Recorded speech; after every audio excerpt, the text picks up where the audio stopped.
This is the real estate chapter review cards for law, real smart, and we're going chapter 7. Who makes up the strata corporation? Who makes up the strata corporation? These are all the strata owners. All the strata owners, they make up the corporation. All right. Chapter 7 question. Let me do that one again. Who makes up the strata corporation? Answer: all the strata owners. Chapter 7. What is limited common property? What is limited common property? The answer is common property that is limited or exclusive to a unit owner. Things such as parking stalls, balconies, patios. It's limited to that owner's use. Okay? That owner's use. Okay, now we have, I'll read it again. What is limited common property? And that is common property that is limited or exclusive to a unit owner. Okay, so things such as parking stalls, balconies, patios, those are limited to that owner's use. Chapter 7, what is the formula for unit entitlement? What is the formula for unit entitlement? So the answer is the owner's square foot, the formula for unit entitlement is the owner's square footage divided by the total square footage of all strata lots, multiplied by the common area costs, then divide by 2 for monthly. Okay, so let's look at the formula here. We've got, for example, owner's square footage is 1,400. It's divided by all the strata lots. So say all strata lots are 160,000. And then you times that by 65,000, and then you divide it by 12 for the monthly. Okay, so it's 14,000 divided by 160,000 for all the strata lots. You times it by the common area cost, and then you divide it by 12 for monthly. Okay, chapter 7, we've got the what is the special resolution and what vote does it take to pass it? And the answer is, for chapter 7, what is a special resolution and what vote does it take to pass it? The answer is a special resolution involves a significant change in the use or appearance of the common property. There must be 3/4, a 75% vote to pass a special resolution. So again, chapter 7, what is a special resolution and what vote does it take to pass it? The answer is a special resolution involves a significant change in the use or appearance of the common property. There must be 3/4, 75% vote to pass a special resolution. Chapter 7. A husband and wife living in the same condominium unit have how many votes? A husband and wife living in the same condominium unit have how many votes? And the answer is only one vote per unit. Only one vote per unit. So a husband and wife living in the same condo unit, how many votes do they have? The answer is only one vote per unit. Chapter 7. When selling a strata unit, what 2 forms should be requested from the strata corporation? When selling a strata unit, what 2 forms should be requested from the strata corporation? And the answer is Form B, the information certificate, and Form C, the certificate of payment. Okay, so better find is the acronym we got here, or the code. Better find Form B and Form F. So Form B is the information certificate, Form F is the certificate of payment. So again, when selling a strata unit, from what 2 forms should be requested from the strata corporation? So the answer is Form B, the information certificate, and Form F, the certificate of payment. Better find. Chapter 7. When selling a strata unit, a purchaser should review the minutes from all meetings from how far back? When selling a strata unit, a purchaser should review the minutes.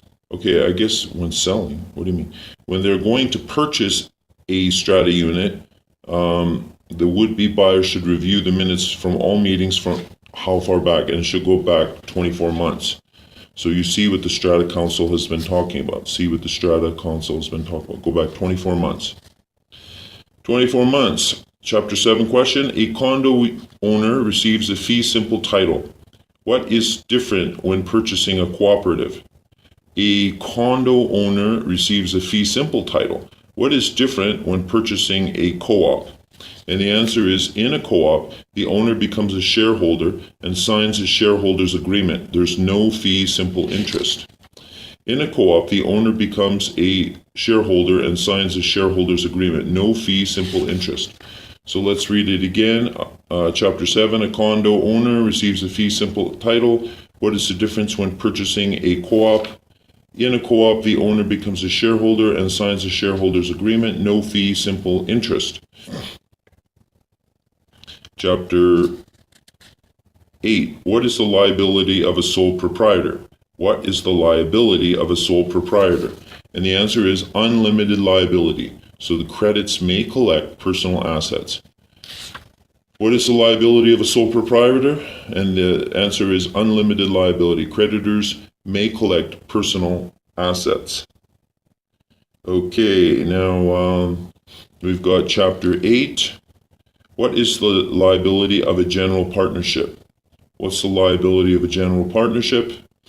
And unlimited liability. Creditors may collect personal assets, also liable for each other. Unlimited liability. Creditors may collect personal assets, also liable for each other.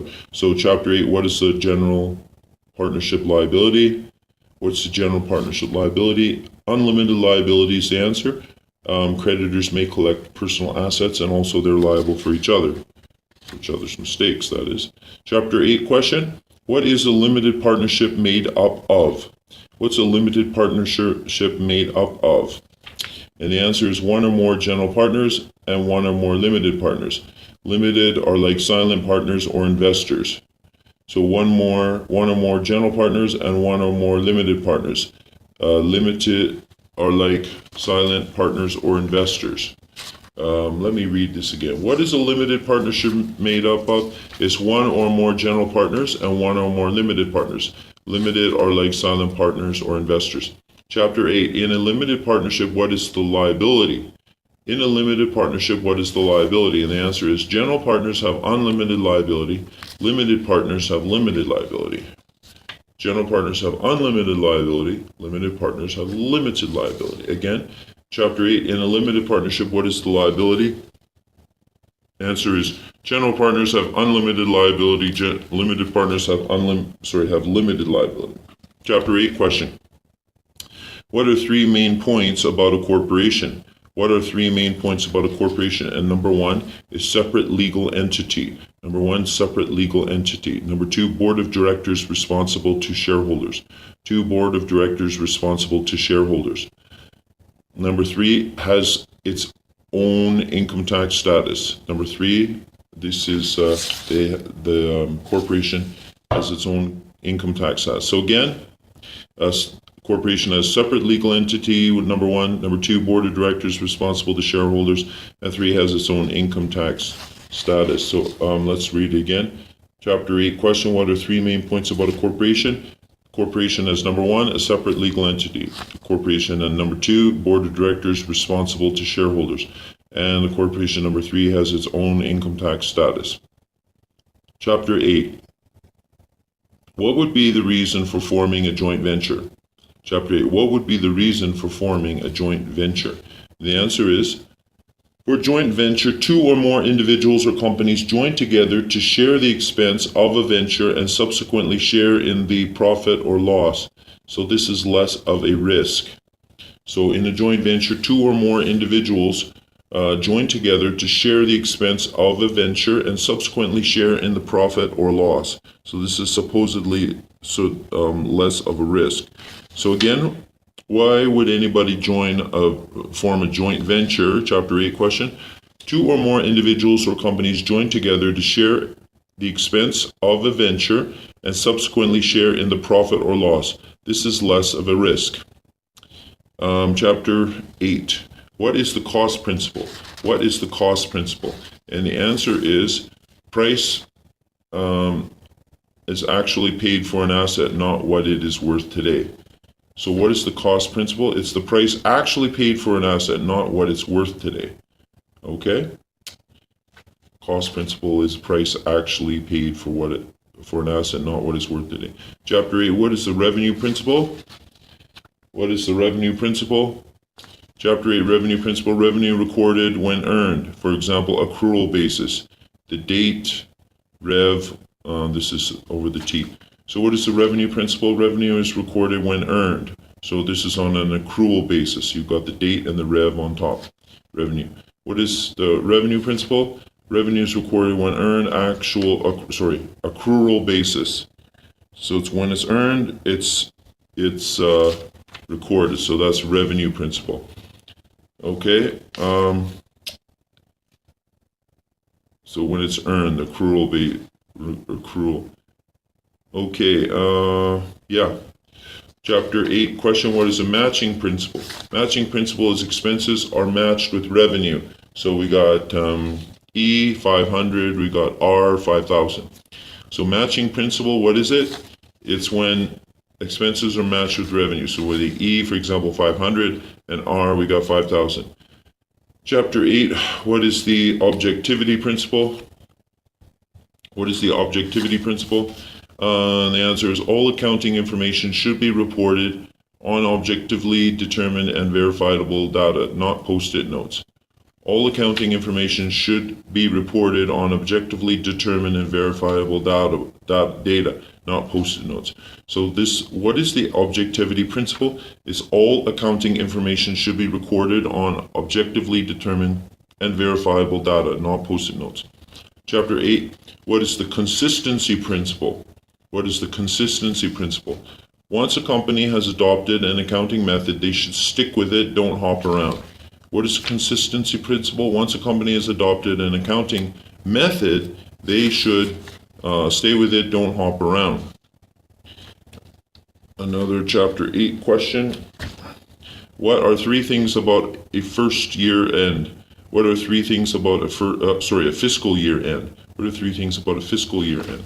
And the answer is number one, a fiscal year end can be different than a calendar year.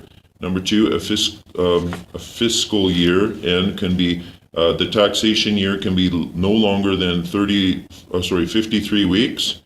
And number three,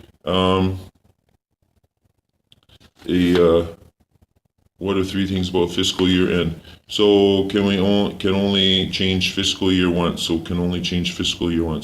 So number one, so for three things about a fiscal year end, we've got number one, can be different than a calendar year. Number two, taxation year can be no longer than 53 weeks. And number three, it can only change the fiscal year once. All right, so fiscal year end, it can be different than a calendar year. Taxation year shouldn't go past 53 weeks. It can only change the fiscal year once. So they will have one chance to change it, that's it. They can't change it anymore. Chapter 8, what is the first year rule in deducting the capital cost allowance, the CCA? What is the first year rule in deducting the capital cost allowance, the CCA? And the answer is only 50% of the depreciation is allowed in the first year. Only 50% of the depreciation is allowed the first year. What is the first year rule in deducting capital cost allowance? It's CCA. It's only 50% of depreciation is allowed the first year. Last question for Chapter 8. What is the method for the straight line method depreciation? And the answer is the cost of asset is minus the salvage value over the economic life. That's the depreciation expense. The cost of asset minus the salvage value divided by the economic life, that is the depreciation expense. What is the formula for straight line method of depreciation? You got the cost of asset minus the salvage value, and that is divided by economic life. So that's the depreciation expense.